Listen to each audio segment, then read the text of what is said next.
ఇప్పుడు cave number 12లోనికి మనం వెళ్తున్నాము. ఇది కూడా 3 ఫ్లోర్లు.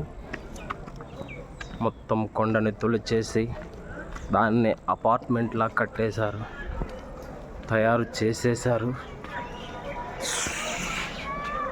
బా, చాలా అద్భుతమైన నైపుణ్యం. పైనుంచి అయితే వాటర్ అలా కారుతూనే ఉంది, డ్రాప్స్ పడుతూనే ఉన్నాయి.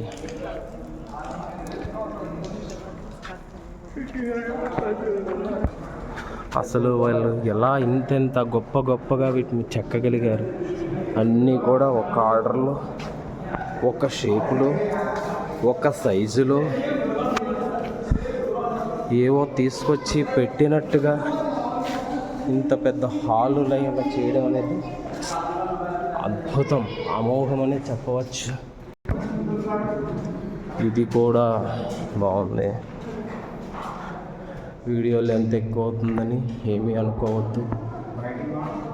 బుద్ధుడు సూపర్. బుద్ధుడిని మనం దగ్గర నుంచి చూద్దాం.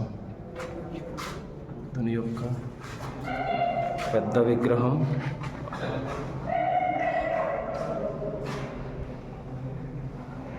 అన్నీ కూడా బుద్ధుని యొక్క విగ్రహాలు.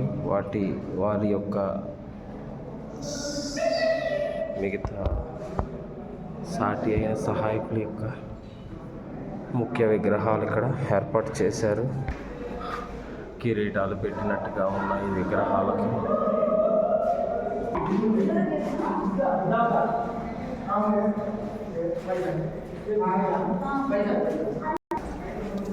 ఇది కేవ్ నెంబర్ 12 యొక్క హిస్టరీ. దీన్ని కూడా మనం చదువుదాం.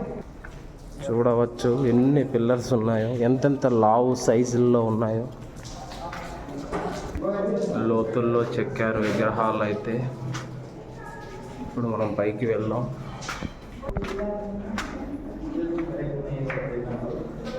ఇక్కడ కూడా చూడొచ్చు రాతితో చేసిన ఫ్లవర్ సీలింగ్.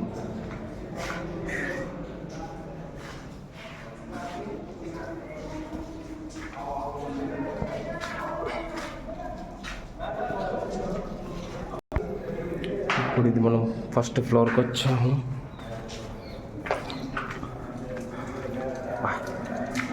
సిమెంట్తో కట్టిన కట్టడాల కన్నా అద్భుతంగానే ఉన్నాయి. ఇవి కూడా అక్కడ లాగానే ఉన్నవి. మొత్తం పెద్ద పెద్ద పిల్లర్స్.